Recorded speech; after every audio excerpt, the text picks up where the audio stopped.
Vous avez certainement déjà eu envie de vous venger d'un camarade de classe trop embêtant ou d'un voisin trop bruyant. Vous avez certainement aussi reçu à votre tour des vengeances pas très sympathiques. Mais quoi que vous ayez pu faire ou subir comme règlement de compte, nous vous garantissons que ce n'est rien à côté de ces vengeances complètement insolites et loufoques.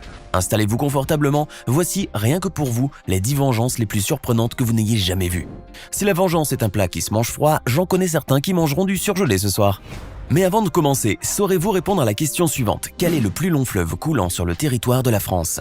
Est-ce option A, la Seine, B, la Loire, C, le Rhône ou D, le Rhin? Si vous ne savez pas, patience, la réponse sera donnée à la fin de cette vidéo. N'hésitez pas à liker la vidéo si elle vous plaît et si vous êtes nouveau sur la chaîne, n'oubliez pas de vous abonner et d'activer la notification pour ne rater aucune de nos prochaines vidéos. On commence.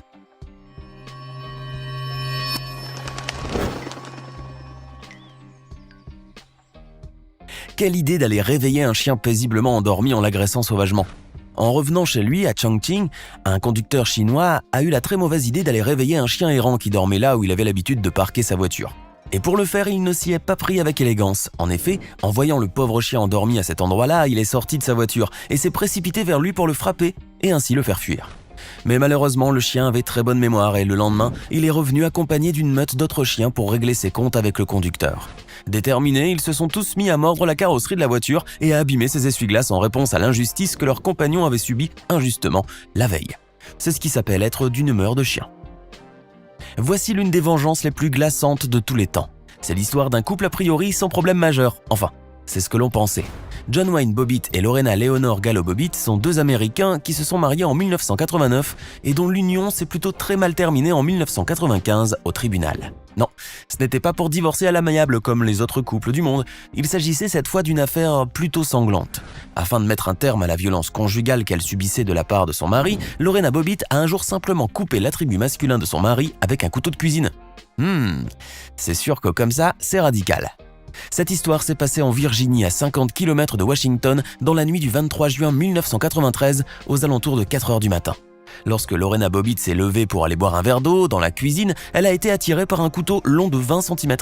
Machinalement, elle s'en est saisie et s'est dirigée vers la chambre, là où dormait profondément son mari. D'un geste sec, elle lui a alors tranché son attribut et a pris fuite au milieu de la nuit, dans un état complètement second.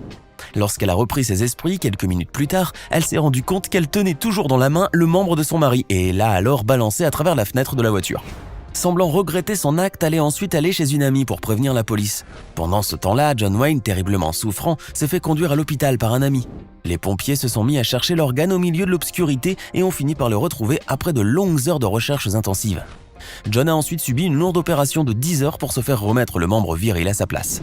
Quelques jours plus tard, l'enquête a dévoilé que Lorena avait réagi machinalement suite à plus de 4 ans de violences psychologiques, physiques et sexuelles répétées. Quelque temps après, les époux ont tout naturellement été traînés en justice tous les deux.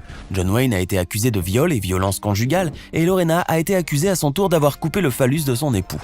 Face à la complexité de l'affaire, la justice américaine a refusé de trancher et les époux ont été tous les deux acquittés. Bien qu'elle n'ait pas été reconnue coupable, Lorena a quand même dû passer 45 jours en hôpital psychiatrique. Aujourd'hui, ils vivent libres et séparés, évidemment, comme si rien ne s'était passé. Voici une autre affaire où le divorce a été une vraie œuvre d'art. Et c'est le cas de le dire. Alan Markowitz, un Américain âgé de 59 ans, vivant à Détroit, n'a pas fait payer cher son ex-compagne pour l'avoir trompé, mais il a payé lui-même très cher pour se venger. En effet, ce directeur de boîte de striptease ne s'est pas contenté du divorce pour calmer sa peine. Pour lui faire regretter son infidélité, il a acheté la maison voisine de celle de son ex-femme. Vous pensez que c'était peut-être une façon de l'embêter, mais il ne s'est pas arrêté là. Et ouvrez grand vos yeux et vos oreilles, car vous risquez d'avoir du mal à le croire. Après son installation, Alan Markowitz a fait ériger une statue de bronze dans son jardin, haute de près de 4 mètres, représentant un doigt d'honneur poliment dirigé vers la maison de son ex-compagne. Pas très classe, on l'avoue, mais c'est tellement ingénieux. Mine de rien, la statue lui a quand même coûté 5 000 €. On savait que le mariage engageait des frais, mais le pire, c'est le divorce. Encore une affaire de tromperie. La première réaction d'une femme qui se rend compte de l'infidélité de son mari est de faire son sac et de le quitter sur le champ. Oui, mais pas celle-ci. Cette femme, visiblement un peu trop impulsive sur les bords, a plutôt décidé de se venger de son mari en détruisant le deuxième amour de sa vie, le troisième, sa voiture. Et ce, sous les yeux médusés de tous les habitants du quartier. Admirez le chef-d'œuvre. Le plus surprenant dans la séquence, c'est que personne ne s'est porté volontaire pour l'arrêter. On dirait que ça en a amusé plus d'un, cette histoire.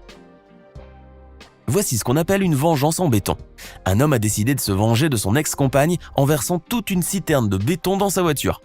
Oui, on a bien dit dans sa voiture. Avouez, c'est du lourd.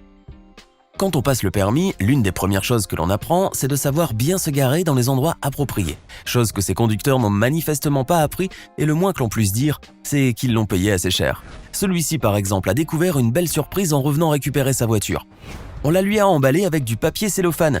On lui souhaite bon courage pour déballer son cadeau. Ce conducteur, lui, a reçu un mot pas très sympathique sur son pare-brise, après qu'il se soit mal garé. Quelqu'un lui a clairement recommandé de ne pas se reproduire. Aïe, ça doit faire mal, ça. Mais le cas le plus surprenant dans la catégorie des conducteurs mal garés est clairement ce qui suit. Un Brésilien s'est garé sur une place dédiée aux handicapés et la vengeance a été terrible. En revenant récupérer son véhicule, il a découvert que ce dernier a été entièrement enveloppé de petits papiers post-it révélant le signe d'un fauteuil handicapé. Je pense qu'à ce niveau, il s'est bien fait remarquer. D'ailleurs, il s'est aussi fait lyncher par tous ceux qui étaient présents. La honte assurée. Espérons au moins qu'il a bien compris la leçon comme ça. Les relations entre propriétaires et locataires finissent souvent mal. Comme chiens et chats, ils ne cessent de se faire des crasses. Mais ce propriétaire mérite largement la palme de la vengeance la plus surprenante. En récupérant son logement, il a découvert que son ancien locataire avait laissé les lieux dans un état déplorable. Pour se venger, il a alors décidé de transporter dans un camion tous les meubles et autres détritus jusqu'à son nouveau logement. En arrivant à la nouvelle demeure du locataire, le camion a déversé le tout devant le seuil de sa porte, sans prendre la peine de sonner ni de l'avertir. On n'imagine même pas la tête du locataire lorsqu'il a ouvert la porte. Cette vengeance est de loin la plus hilarante et la plus incroyable du monde.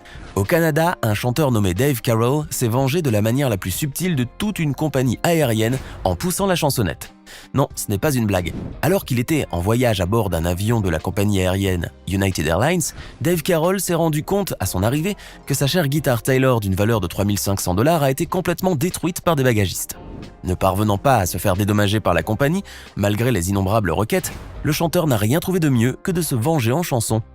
Ainsi, il a diffusé sur le net un clip musical en faisant de la mauvaise publicité pour la compagnie. Et devinez quoi, ça a marché. Il a ensuite été joint à 2 reprises par la compagnie pour trouver une solution aux différends. Il est arrivé à ses fins en chantant, comme quoi, pas besoin d'être méchant pour autant. Lorsque les chauffeurs d'autocars se mettent tous d'accord pour se venger d'un chauffeur de voiture, ça donne ça. Regardez. En Chine, cet homme a injustement pris une place de parking réservée aux autocars pour s'y garer. Pire que ça, en se garant maladroitement sur la ligne de séparation, il a pris la place non pas d'un seul, mais de 2 autocars. Chose qui a légèrement énervé nos amis routiers. Pour se venger, ces derniers ont alors décidé de cerner l'automobiliste en l'emprisonnant et en l'empêchant ainsi de repartir. On doit dire que c'est simple mais très efficace. D'après vous, quel est le comble pour un voleur? C'est de voler un ordinateur à un geek. Et devinez quoi, ça s'est réellement produit. L'histoire est hilarante, mais la vengeance, on vous laisse savourer. Mark Bao, un jeune homme âgé de 19 ans, étudiant à l'université de Bentley à Waltham dans le Massachusetts, s'est fait voler son MacBook Air lors d'un moment d'inattention. Sauf que le voleur a mal ciblé sa victime, car Mark était un pro en informatique. Vous l'aurez compris, il n'aura pas fallu longtemps au jeune homme pour remonter jusqu'à son voleur, grâce à certaines fonctions de son ordinateur. Les geeks comprendront. Et là, il a découvert que le voleur en question a eu l'ingénieuse idée de se prendre en vidéo en train d'effectuer une chorégraphie ridicule sur un remix de Make It Rain de Tyga. Un voleur professionnel, on a dit. Il a ainsi pu identifier le voleur, il s'agissait en réalité d'un étudiant qui vivait dans la même résidence que lui. Mais attention, il n'a pas fait que porter plainte auprès de la police. Il a fait mieux encore. Mark a posté la fameuse vidéo sur YouTube, histoire de le ridiculiser à l'échelle mondiale. On ne sait pas ce qui est le plus ridicule dans l'affaire. Est-ce le fait qu'il ait été reconnu comme le présumé voleur ou le fait qu'il ait dansé comme un pied devant toute la planète? Voici maintenant le roi du spam, Alan Ralski. Alan était un entrepreneur américain et maîtrisait parfaitement bien le spam dans les années 2000. Il avait 190 serveurs disséminés aux 4 coins de la Terre. Chacun d'entre eux était capable d'envoyer jusqu'à 65 000 emails par heure. C'est énorme. De plus, il disposait de près de 250 millions d'adresses email valides, régulièrement mises à jour et vérifiées. Ainsi, il envoyait tous les jours des tonnes d'emails pour plusieurs entreprises. Avec le temps, il est devenu extrêmement riche. En effet, il a pu s'acheter une très belle villa de 743 mètres carrés et mener une vie somptueuse. Il pouvait vraiment avoir tout ce qu'il désirait puisqu'il était devenu millionnaire. Mais il n'allait pas s'en sortir comme ça. Un jour, une personne a réussi à trouver l'adresse physique du roi du spam. Et il n'a pas fallu longtemps pour qu'Alan Ralski se trouve dans l'œil du cyclone. En effet, à son insu, ses coordonnées postales ont fait leur apparition dans un nombre incalculable de bases de données marketing. Quelques jours plus tard, sa boîte aux lettres s'est retrouvée inondée d'offres spéciales, de catalogues, de concours, etc. Ainsi, le grand spammeur s'est retrouvé lui-même spammé. Fou de rage, Alan s'est exprimé en disant que c'était du harcèlement. ce qui a été bien amusant pour tous ceux qui s'étaient fait spanner par Alan Ralski. Alors, qu'avez-vous pensé de ces vengeances insolites? Auriez-vous fait pareil dans de telles situations? Dites-nous ce que vous en pensez dans les commentaires.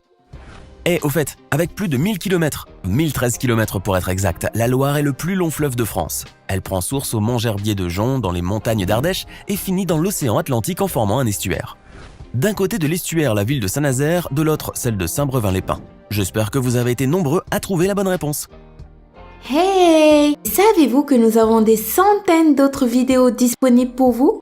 Commencez immédiatement une nouvelle vidéo en cliquant sur l'une de ces deux propositions et à demain, même heure, même chaîne pour de nouvelles découvertes.